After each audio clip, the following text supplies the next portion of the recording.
सुनाऊंगी। ठीक है, मैं आगे बोलूंगी कहानी को, आप पीछे बोलना, ध्यान से सुनना कहानी को। फिर मैं पूछूंगी आपको एक एक खड़ा करके क्या कहानी किया। ठीक है, तो आज मैं किसकी कहानी सुनाऊं आपको? भालू राजा की। किसकी कहानी सुनाऊं? भालू राजा की। कैसी लगती है भालू राजा की कहानी? अच्छी लगती है। चलो स्टार्ट करते हैं। भालू राजा, भालू राजा पहन के जूता, पहन के जूता चल पड़े, चल पड़े तूफान में, तूफान में। भालू राजा कहाँ चल पड़े? तूफान में। क्या करके? जूते पहन के। क्या पहन के? जूते पहन के। कहाँ चल पड़े?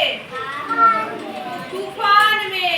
थोड़ी हवा नाक में घुस गई, थोड़ी हवा नाक में घुस गई।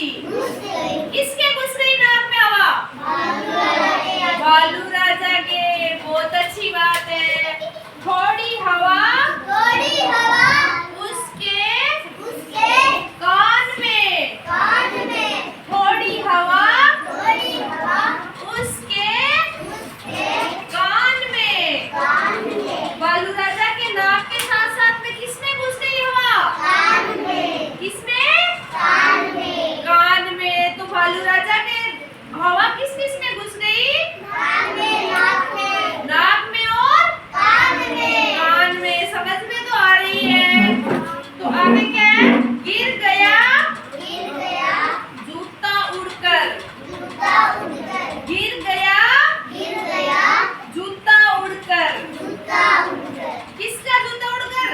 भालू राजा का। भालू राजा ने पहले जूता पहन कर निकल पड़ा था ना। तेज तूफान आने से भालू राजा के नाक में हवा घुस गई और कान में हवा घुस गई और साथ साथ में भालू राजा के जूते भी उड़ गए। क्या हो गए? उड़ गए। मानो जा पहुंचा जापान में, मानो जा पहुंचा जापान में। खुद को मान के चल बोल रहा है कि हमारे उस भालू राजा के जूते तूफान से जापान में जाके पड़ गए। ठीक है, जापान का है दूसरा देश है। हमारा देश तो है भारत, भारत से बाहर पड़ गए। ठीक है, फिर आगे क्या है? भालू राजा रह गए बेचारे, भालू राजा रह गए बेचारे। भालू राजा के जूते जापान में गिर पड़े तो भालू राजा ऐसे ही रह गए। ठीक है, मोची की दुकान में, मोची की दुकान में। मोची की दुकान में क्या मिलता है? जूती मिलती है मोची की दुकान में। तो भालू राजा आखिर कहाँ गया था? मोची की दुकान में गया था। भालू राजा कहाँ गया था? समझ में आई है क्या ये कहानी? कैसी लगी है? अच्छी। तो आज हमने क्या सीखा है? भालू राजा की कहानी। बहुत अच्छी बात है। अच्छी लगी है सबको? ताली बजाओ।